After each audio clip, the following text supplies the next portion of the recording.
సంతక్క సంతక్క అక్క ప్రేజ్లాడు అక్క. అవునా అక్క? ఏంటక్క ఇంత ఎండలు పడచ్చినవి ఏంటక్క? దాంట్లో కూర్చో కూర్చో అక్క. చల్ల చల్ల ఏమైనా తాగుతావా? నేను వద్దక్క. కాఫీ అయినా టీ అయినా వద్దు. ఏమైనా తాగక్క? వద్దు అని ఈరోజు సాయంత్రం 6 గంటలకు అయ్యగారు ప్రార్థన ఉందని అనౌన్స్ చేసి కదా అక్కయ్య. ఏంటిదక్క? ప్రార్థన. ఏంటిదక్క? ప్రార్థన ఈరోజు సాయంత్రం 6 గంటలకు ప్రార్థన. ప్రార్థన ఉండదా? ఎక్కడక్క? మన బిందస్త ప్రార్థన. అక్క ఫోన్ వస్తాను చూడు ఒకసారి. హలో మాధవక్క, నేను సరితక్క వాళ్ళ ఇంటికాడ ఉన్నాక. సరే రాజుకి వెళ్తాను. ప్రేజ్లాడు మాధవక్క. ప్రైజ్లాడక్క. ఏంటక్క ఎడొచ్చినావు అక్క? ఈరోజు సాయంత్రం 6 గంటలకు ప్రార్థన ఉంది కదక్క. ఏం ప్రార్థన అక్క? ఇందాకనే చెప్పిన కదక్క, ఏడప్పుడు ఉందని. ఎక్కడక్క? మన బిందస్త ప్రార్థన మందిరం. స్పీకర్ ఎవరక్క? మన ఎస్తేరమ్మ గారు. అవునా? సరే సరే మరి తొందరగా అక్క అసలు అమ్మగారు వస్తుంది కానీ అసలు అంశం ఏంటిదక్క? అంశం అలంకరింపబడిన స్త్రీ. ఏంటిదక్క? అలంకరింపబడిన స్త్రీ. అలంకరింపబడిన స్త్రీ. అయితే మనం మంచిగా అలంకరించుకొని పోవాలక్క. నాకు ఒక గంట సేపు టైం అక్క. నేను పోయి అలంకరించుకొని వస్తా. ఎండలకు తిరిగి తిరిగి మొత్తం ముఖం అంతా నల్లగా అయిపోయి బ్యూటీ పార్లర్కి వెళ్ళి ఫేషియల్ హైబ్రోస్ వేయించుకొని రెడీ అయ్యి వస్తా అక్క. అంశం అలంకరింపబడిన స్త్రీ కానీ మనం అలంకరింపబడి వెళ్ళాల్సిన అవసరం లేదక్క. లేదక్క, ఒక గంట సేపు టైం అయ్యి అట్టుండే పోయి రెడీ అయ్యి వస్తా. అంటే అట్టుండే పోయి బంగారం కొనుక్కొని వస్తా. ప్రార్థన టైం అవుతుందక్క. ప్రారంభ ప్రార్థనలు ఉండాలి. లేదక్క, మనిషి ఈ భూమి మీద బతికేది 70-75 సంవత్సరాలు మాత్రమే. దాంట్లో 28 సంవత్సరాలు నిద్రకే పోతుంది. ఇంకా 19 సంవత్సరాలు పనికి పోతుంది. ఇంకా 6 సంవత్సరాలు అటు ఇటు తిరగడానికి పోతుంది. ఇంకా 6 సంవత్సరాలు అలంకరణకి పోతుంది. ఇంకా 6 సంవత్సరాలు మనం తినే తిండికి పోతుంది. దేవుడికి మాత్రమే ఒక 6 నెలలు మాత్రమే దేవుడికి టైం ఇస్తాం కదా. దేవుడు మనం ఖచ్చితంగా రెడీ అయ్యి పోవాలి దేవుడి మందిరానికి వెళ్ళినప్పుడు. ఈ రోజులలో ఎంత డబ్బులు ఉన్న వాళ్ళైనా కానీ నగలేసుకొని పోతే అవి రోడ్డు వాళ్ళు నగలేయడం కానీ అవి నిజమైన నగలే అనుకుంటున్నారు. కానీ ఎంత పేదవాళ్ళు నిజమైన 24 క్యారెట్ బంగారం వేసుకొని వెళ్ళినా కానీ వాళ్ళు అసలు డూప్లికేట్ నగలు వేసుకొని వస్తూ నచ్చిల్లు అని చెప్పి అనుకుంటున్నారు అక్క. మన లెవెల్ గుర్తుపడతారు. నేను వెళ్ళి బేగం బజార్ వెళ్ళి గోల్డ్ కొనుక్కొని వస్తా.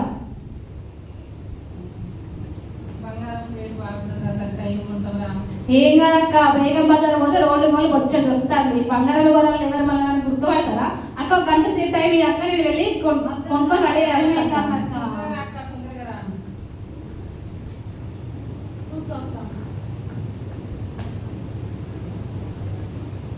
ఈ సర్కార్కి ఏమి ఇట్లా చేస్తాం అక్క.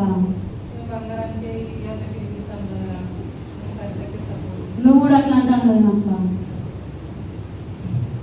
నేను వచ్చేసా చూసారా నా చైలు ఎంత బాగున్నాయి. నేను మంచిగా రెడీ వచ్చినాయి కదా. సేమ్ బంగారం లెక్కనే ఉంటుంది అక్క. నువ్వు కూడా పోయి తెచ్చుకో. బేగం బజార్ అక్కడ పెద్ద పెద్ద షాపులు ఉంటాయి. సేమ్ గోల్డ్ లెక్కనే ఉంటాయి అక్క. నీకు కావాలంటే రేపు నేను కూడా వస్తాను వెంబడి.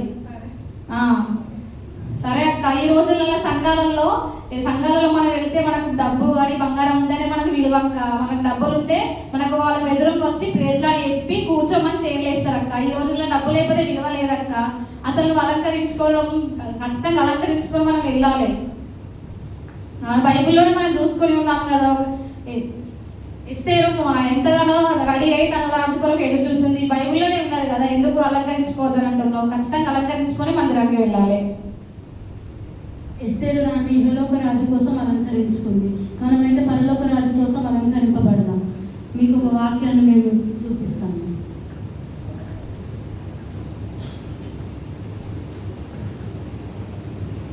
పేతురు రాసిన మొదటి పత్రిక 3వ అధ్యాయం 3వ వచనం. జడలు అల్లుకొనుటయు బంగారు నగలు పెట్టుకొనుటయు వస్త్రములు ధరించుకొనుటయును వెలుపటి అలంకారము మీకు అలంకారంగా ఉండక సాధువైనట్టుయు మృదువునైనట్టునైన గుణములు అక్షయాలంకారము గల మీ హృదయపు అంతరంగ స్వభావము మీకు అలంకారంగా ఉండవలేను.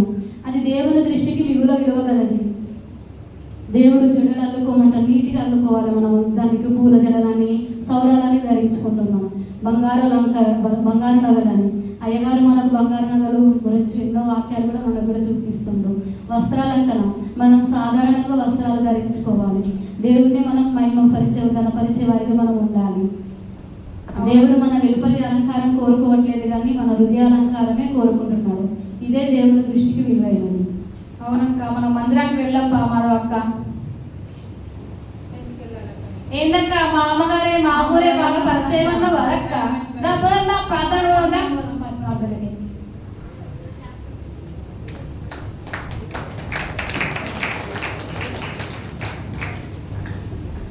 ఈ స్కిట్ యొక్క ముఖ్య ఉద్దేశం ఏంటంటే దేవుడు వెలుపటి అలంకారం కోరుకోవట్లేదు కానీ హృదయ అలంకారం దేవుడు కోరుకుంటాడు. మనము దేవుడి కోసమే సిద్ధపడాలి, మనల్ని మనం కనపరుచుకోవడానికి సిద్ధపడకూడదు.